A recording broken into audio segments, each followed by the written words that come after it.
Proverbs 23 verses 1 through 35. Our young man has been attending the school of wisdom for quite some time now. I think we will have a graduation ceremony soon.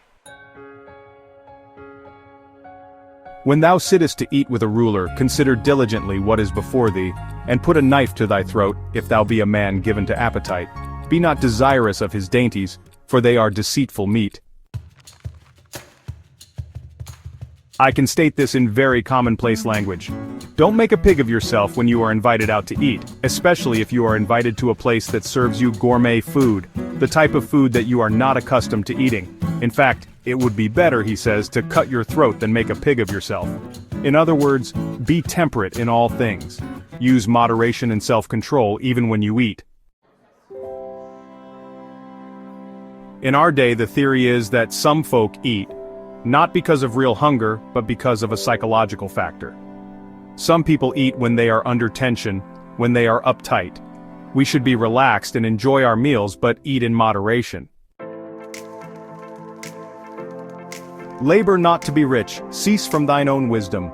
Wilt thou set thine eyes upon that which is not? For riches certainly make themselves wings. They fly away as an eagle toward heaven.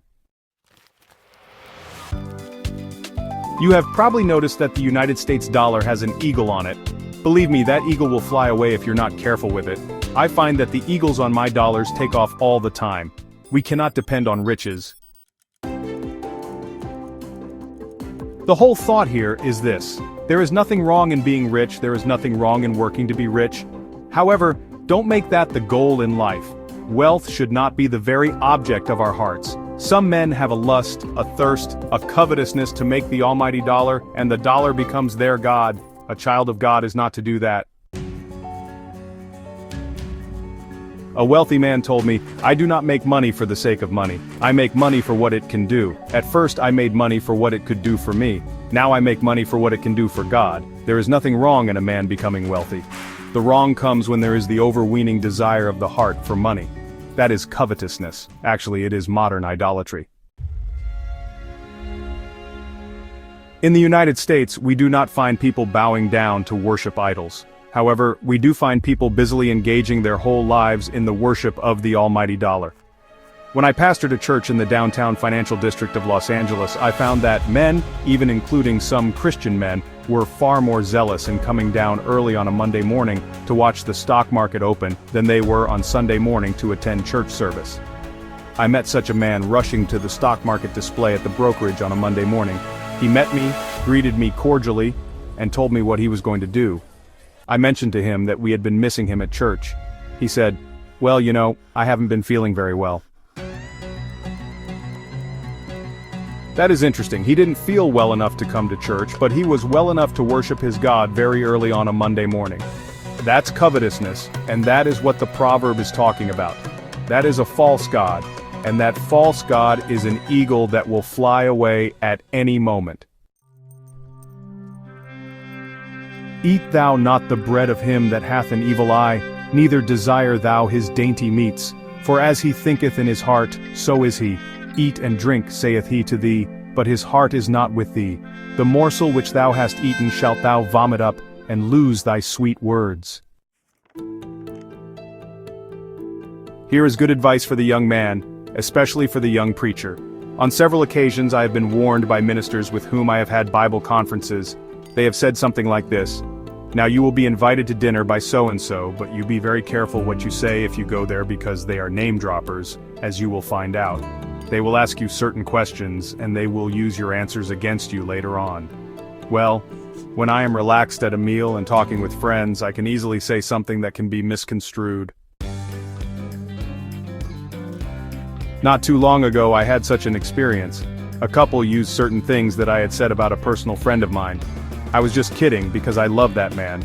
He is my brother in the Lord, and we play golf together. He said to me, "What in the world are you saying about me?" I told him, and he laughed. He said, "Those people took what you said and gave it a twist." But he said that he had been over to see them and had said something about me that would be coming back to me, and it did. He kids me too, and they had twisted what he had said about me. These were the kind of folk that Solomon had in mind when he wrote, "Eat thou not the bread of him that hath an evil eye." Remove not the old landmark, and enter not into the fields of the fatherless. Proverbs 23:10. Now we have this remark about the old landmark again. If you have lost your faith, well, you'd better not pass that on to your children because they will really pay for it. You probably had a good background and Christian parents, but your children will have no background to protect them. Withhold not correction from the child, for if thou beatest him with the rod, he shall not die. Proverbs 23:13. Now we have been over this before. Remember that Paul adds to this that the parent is not to correct the child in a fit of anger. The correction is to be for discipline, not punishment. If the discipline doesn't help to develop the character of that child, it is no good. We should not tell our children that we are punishing them. It would be better to tell them that we are disciplining them. Paul tells the fathers not to provoke the children to wrath, but bring them up in the instruction and discipline of the Lord. Ephesians 6:4. We need to remember that it is the discipline and the instruction of the Lord. That is important. Hear thou, my son, and be wise, and guide thine heart in the way. Be not among wine-bibbers, among riotous eaters of flesh, for the drunkard and the glutton shall come to poverty, and drowsiness shall clothe a man with rags. Be very careful of the company you keep, young man. Birds of a feather flock together. Evil companions produce evil manners. This is a special warning to the young people. Hearken unto thy father that begat thee, and despise not thy mother when she is old. The young man is almost ready to graduate from the school of wisdom. His parents may be getting old, his dad may be a square, he may even be a bit senile, but the old folks still have a lot more sense than the young man has. You would hear an example of this if you could only talk to Absalom. He would tell you that his dad had more sense than he had. He thought he could win a rebellion against his father, King David, but old David was a warhorse. When that boy moved out to the battlefield, he made a mistake. He should never have left Jerusalem because David knew his way around on the battlefield, and it was fatal for that boy. Buy the truth and sell it not, also wisdom and instruction and understanding. You and I do not need to buy truth with money. It is available to us without money and without price.